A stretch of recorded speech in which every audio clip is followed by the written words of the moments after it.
Hi மக்களே, பாருங்க நம்ம ஊருக்கு வந்தாச்சு. வந்துட்டு நம்ம பெட்டியில் வலிஸில் இருக்கிற எல்லா பொருளையும் வெளியில் எடுக்கிறோம். இப்போ வந்து நம்ம அங்கே என்னென்னலாம் அங்கே சமைப்போமோ அது இங்கெல்லாம் கொஞ்சம் வேலை ஜாஸ்தி கிடைக்காது. அதனால் பாருங்கள் நான் என்னென்ன கொண்டு வந்திருக்கேன் பாருங்கள். இப்போ நான் கொஞ்சம் தான் எடுத்துருக்கேன் வெளியே. ஒவ்வொரு பேக்கிங்கும் இப்படி தான் இருக்கும் நாங்கள் வரும்போது. இது குண்டு மிளகா, இது வந்து மல்லாட்டை பயிறு, வேர்க்கடலை, இது இப்படி நாங்கள் பேக் பண்ணி அழகாக எடுத்துன்னு வந்துருக்கோம் பாருங்கள். இது வந்து நாங்கள் எங்களுக்கு தேவைப்போ எடுத்துக்கணும், மீதி அப்படியே வச்சுருவோம். இது வந்து முந்திரி பருப்பு அழகாக பேக் பண்ணிக்கிறோம் பாருங்கள்.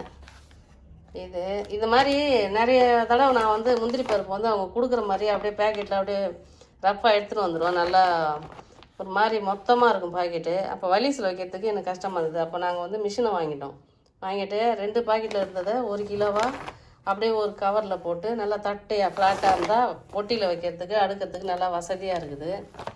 இது இப்போது நான் அழகாக பண்ணின்னு வந்தேன். அந்த மாதிரி உங்களுக்கு தேவைன்னா அப்படி பண்ணலாம்.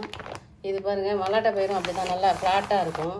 அப்படியே வச்சு பொட்டியில் அடுக்கிறதுக்கு நம்மளுக்கு வந்து ஒரு பொட்டிக்கு 20 கிலோனா 20 கிலோ கரெக்டாக 40 கிலோ தான் நம்மளுக்கு அலோடு. அதனால் நாங்கள் அப்படி எடுத்துகிட்டு வந்தோம். இது பாருங்கள், புளி எடுத்துகிட்டு வந்திருக்கேன். புளி எங்களுக்கு பெருசாக அதிகமாக தேவைப்படாது. நம்ம ஊர்னா மீன் குழம்பு, அது புளி குழம்பு வைப்போம். இந்த ஊரில் நாங்கள் அதிகமாக செய்ய மாட்டோம்.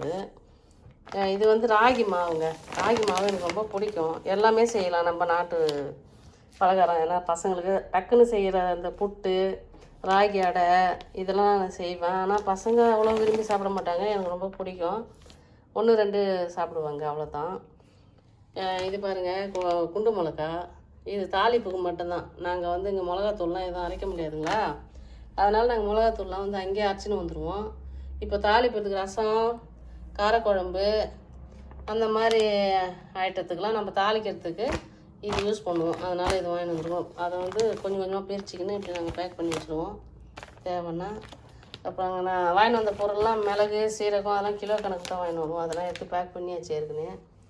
பண்ணி எடுத்து இப்போ நமக்கு தேவையான அளவுக்கு நம்ம கொட்டி வச்சுக்கணும். இப்போ இதோ பாருங்கள், இப்போ காய்ஞ்ச மிளகா இப்படி தான் நாங்கள் கொட்டி வச்சுப்போம். பாட்டிலில் கொட்டி வச்சுட்டு தேவைன்னா அதை எடுத்து ஆண்டுக்குன்னு இதெல்லாம் நம்ம வந்து பிளக்காரில் வச்சுருவோம். கிச்சனில், ஸ்டோர் ரூமில் தேவைப்படுறப்ப தான் இதெல்லாம் போய் நாங்கள் எடுப்போம். இப்போ நான் ஏன் இதெல்லாம் நான் உங்கள்கிட்ட காட்டுறேன்னா, நான் ஊருக்கு வந்துட்டு இதே ஊரில் எல்லா பொருளும் வாங்கி நம்ம செலவு பண்ணி ஆண்டாக்க நம்மளுக்கு 10 ரூபா மிச்சம் பண்ண முடியாது இல்லைங்களா. அதனால் நாங்கள் இப்படி தான் வாங்கிடுவோம். எல்லாருமே நாங்கன்னு கிடையாது, வெளிநாட்டில் வாழற அத்தனை பேரும் இப்படி தான் நாங்கள் எடுத்துன்னு வரணும். வந்து தேவைப்பட்ட அளவுக்கு திட்டமாக எடுத்துக்கின்னு அதை நாங்கள் மீதி வச்சுருவோம். எப்போல்லாம் எங்களுக்கு தேவைப்படுதோ, இப்போ நம்ம ஃப்ரெண்ட்ஸுங்க சைடில் யாருனா கொடுத்தாலும் வாங்கிப்போம். அதேமாரி எங்ககிட்ட நாங்கள் ஊர்லேருந்து யாருனா எடுத்துகிட்டு வந்தோம்னா அதை நாங்கள் திருப்பி கொடுத்துக்குவோம். அப்போ கொடுத்தம்போது ரொம்ப சந்தோஷப்பட்டு வாங்கிப்பாங்க. நாங்களும் அதேமாரி கொடுக்குறத நாங்கள் வாங்கிப்போம். இப்படி வெளிநாட்டு வாழ்க்கை இது தாங்க. இதை ஏன் அவங்கக்கிட்ட காட்டணுன்னா, நாங்கள் எல்லா பொருளும் இங்கேயே வாங்கி சமைக்க முடியாது. அதேமாரி எல்லாமே இந்த ஊர் சாப்பாடும் சாப்பிட முடியாது. நம்ம நாட்டு சாப்பாடும் நாங்கள் சாப்பிட்றோம். அதுதான் நான் காட்டுறதுக்கு உங்களுக்கு காட்டினேன். ஓகேங்க, பாருங்கள், நெக்ஸ்ட் வீடியோவில் பார்க்கலாம். ஓகே.